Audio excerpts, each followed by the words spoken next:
Miss হবে না আপনার পছন্দের টিভি শো। দেখুন জি5 অ্যাপে একদম ফ্রি। কিন্তু এবার কি করব আমরা ঠাকুর? কি করবেন? হ্যাঁ, আপনি কি করবেন সেটাও আমাদের বলে দিতে হবে। আপনি না পুলিশ, আপনি জানেন না চোর কিভাবে ধরতে হয়? জেরা করুন, খুঁজে বার করুন হারটা কে নিয়েছে। আমাদের কিন্তু আজকের মধ্যেই বৌরানী মায়ের হার ফেরত চাই। আচ্ছা আচ্ছা ঠাকুর, আপনার কি কাউকে সন্দেহ হয়? সন্দেহ? কাকে সন্দেহ করবো? বাড়ির লোকজনকে, এই গ্রামের মানুষদের। এরা প্রত্যেকেই আমার ভক্ত। অবশ্যই অবশ্যই, কিন্তু আপনারা মন্দিরে আসার আগে কে এসেছিল এখানে? আপনারা কি কাউকে দেখেছেন? সে তো রোজ সকালে পুরোহিত মশাই আসেন সবার আগে পুজোর আয়োজন করার জন্য। আয়ুষ্মান, আয়ুষ্মান, এই ছেলেটা আমার সমস্ত প্ল্যান না নষ্ট করে দেয়। এই তো ক্লু পাওয়া গেছে। এই ধনা, বলছে পুরুষ মশাইদের থানা নিয়ে চল, ওদেরকে জেরা করবো, বুঝতে পেরেছিস? দাঁড়ান, কি করছেন কি আপনি? আপনি সবার কথা শুনে চলেন নাকি? পুরোহিত মশাইরা ধার্মিক মানুষ, অনেক দিন ধরে দেবীর পুজো করছেন।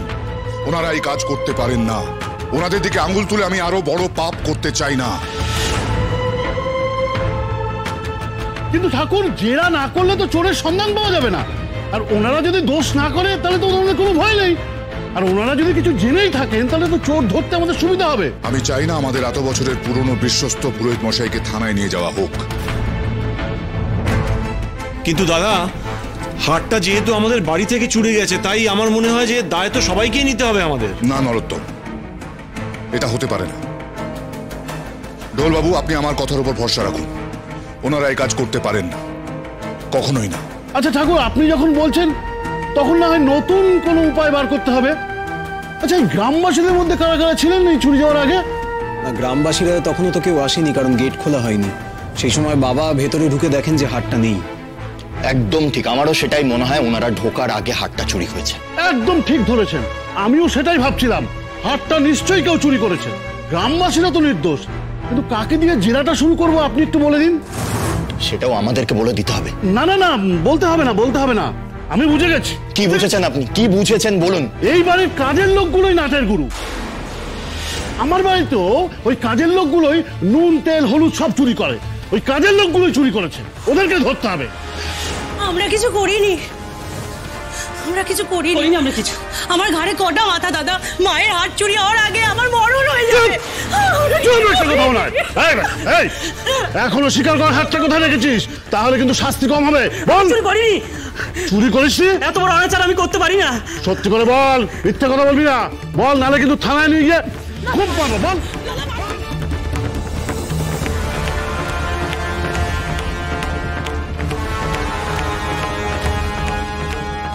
অপদার্থ একটা, কি বুদ্ধি নিয়ে পুলিশে ভর্তি হয়েছে ভগবানই জানেন।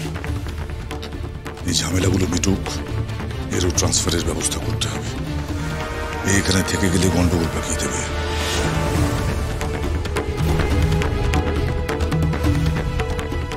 কিন্তু বাবা, এখন একে না থামালে তো সবকিছু গড়বড় হয়ে যাবে।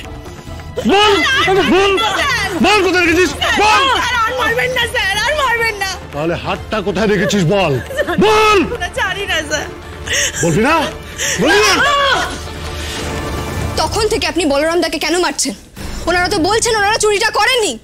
ও তাই তো, আপনি তো পুরুষোত্তম সিংহ উচ্চ বিদ্যালয়ের শিক্ষিকা দিদিমণি অষ্টমী রায়। আপনাকে তো দেখিনি। আচ্ছা, আপনি কি বললেন? বলরাম দা দাদাকে মেরেছি বলে আপনার খুব লেগেছে। আচ্ছা, আপনিও তো এখানে নতুন এসেছেন, মানে এ বাড়িতে জোর জবরদস্তি ঢুকে পড়েছেন। আপনার কোথাও একটা ভুল হচ্ছে। আমি জোর জবরদস্তি করে ঢুকিনি। মন্ত্রী মশাই স্যারকে বলার পর স্যার নিজে আমাকে বলেছেন এই বাড়িতে থাকতে। দেখুন, উনি হচ্ছে ঠাকুর, ওনার হচ্ছে দয়ার শরীর। কিন্তু আপনি তো এই বাড়ির কেউ নন। ঠাকুর আপনাকে দয়া করে থাকতে দিয়েছেন। দেখুন, আপনাকে তো সন্দেহের বাইরে রাখা যায় না। আপনি তো এই চুরিটা করতেই পারেন।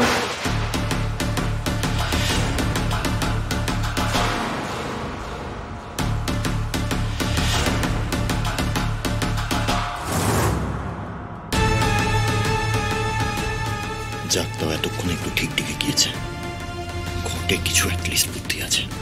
দাঁড়াও, আগে দেখি শেষ পর্যন্ত কাজটা ঠিকঠাক করতে পারে কিনা। নেন বলুন এবার, আপনি হাতটা শেষবারের মতো কখন দেখেছিলেন? এক মিনিট। ঢোলবাবু, যা বলেছেন। উনি একজন শিক্ষিকা, ওনাকে আপনার এইভাবে জেরা করাটা মোটেও উচিত হচ্ছে না।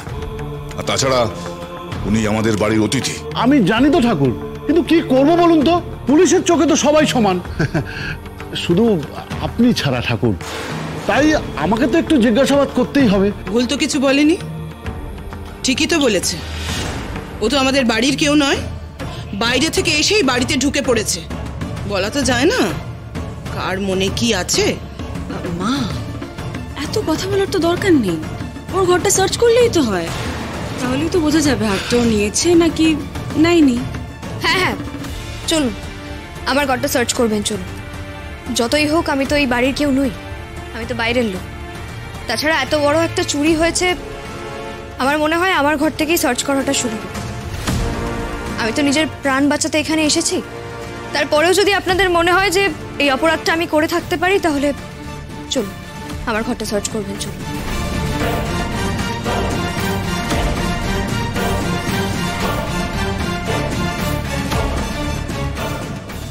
এসব কি হচ্ছে? না না, অষ্টমী হার চুরি করতে পারে না। আমার কিন্তু ব্যাপারটা একদম ঠিক লাগছে না।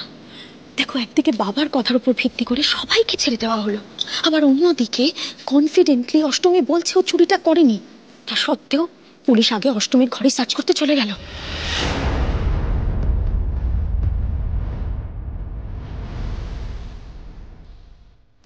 হারটা ব্যাগেই রেখেছিলে তো? পুরুষোত্তম ঠাকুরের সাথে টক্কর নিতে এসেছিলে তো অষ্টমী। কোলাকুলি হয় শেয়ানে শেয়ানে, আর খেলা সমানে সমানে।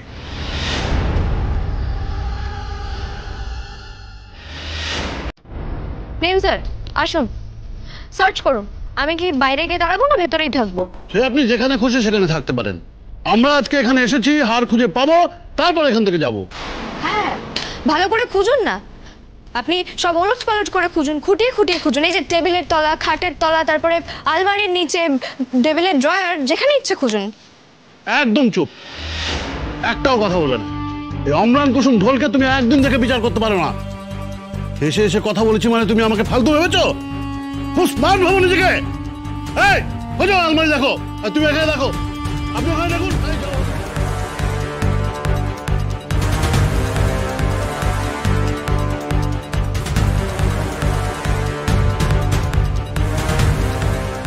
এটা কি এই ব্যাগটা কার? এই ব্যাগটা আমার, এখানে আমার জামা কাপড় এবং কাজের জিনিসপত্র আছে। Please sir. খুব মুখে মুখে উত্তর দেওয়ার শখ, হ্যাঁ? নিজেকে খুব চালাক মনে করো নাকি? এই এটা দেখো তো ভালো করে, মেয়েদের ব্যাগ আমি হাত দেবো না। এই একটু হেল্প করো।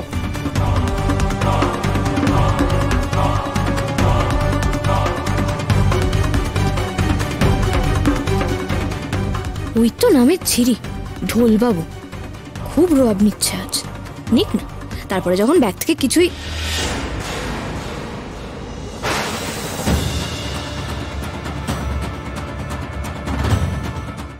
জি5 ডাউনলোড করুন আর সব এপিসোড দেখুন একদম ফ্রি।